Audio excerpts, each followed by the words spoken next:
আপনার পরিচয়? রিয়াদ, তেজগাঁ থানা আছে। আপনার সাথে উনি কে? আমার ফ্রেন্ড। কিছু মনে করবেন না, আমরা আপনাদের একটু চেক করব। ওনাকে চেক করো।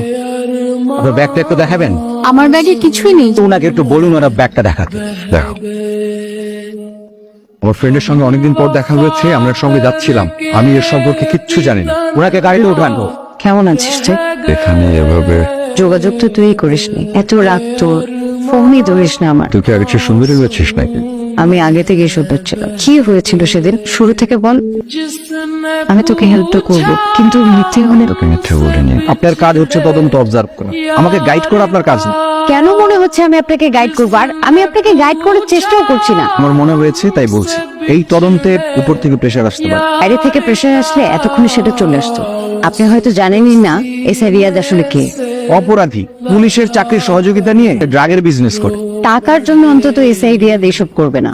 অভাবে পড়লে মানুষ কত কিছু করে। আপনার কি মনে হয় শিল্পপতি নিজাম সাহেবের একমাত্র ছেলের টাকার অভাব হতে পারে? হোয়াট?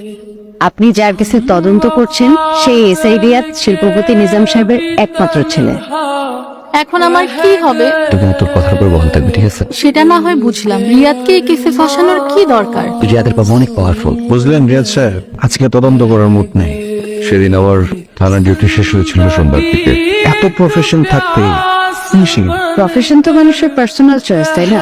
আমার মনে হয় না এই কেসের সাথে তার প্রিভিয়াস লাইফের কোনো ইনভলভমেন্ট থাকতে পারে। আপনি আমার কোনো কথা ইন্টারফেয়ার করবেন না।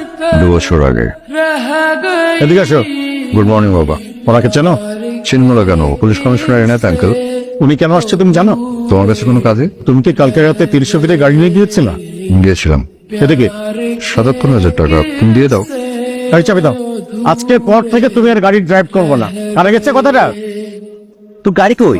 আব্বা বলছে যে নেক্সট উইকে একটা নতুন গাড়ি কিনে নেবে। ওরে দোস্ত, তোর কপালটা আমার দাম একটু খুশি। গাড়ি তো বাদই দে, আমার বাবার কাছে একটা স্কুটি চেয়েছিলাম, স্কুটি তো দিলই না, উল্টা ঝাড়ি দিয়ে বসছে। আশ্চর্য, বাবার কাছ থেকে টাকা নেই কেন গাড়ি কিনতে হবে? চাকরি বা বিজনেস করে তো আমরা নিজেরাই গাড়ি কিনতে পারি। শোন বিপাশা, এসব বিজনেস আমাকে দিয়ে হবে না। আমার লাইফের সোজা গোল, হয় বাবার টাকায় আয়েশ করব, আর না হলে বুড়া কাউকে দেখে বিয়ে করে সেটেল।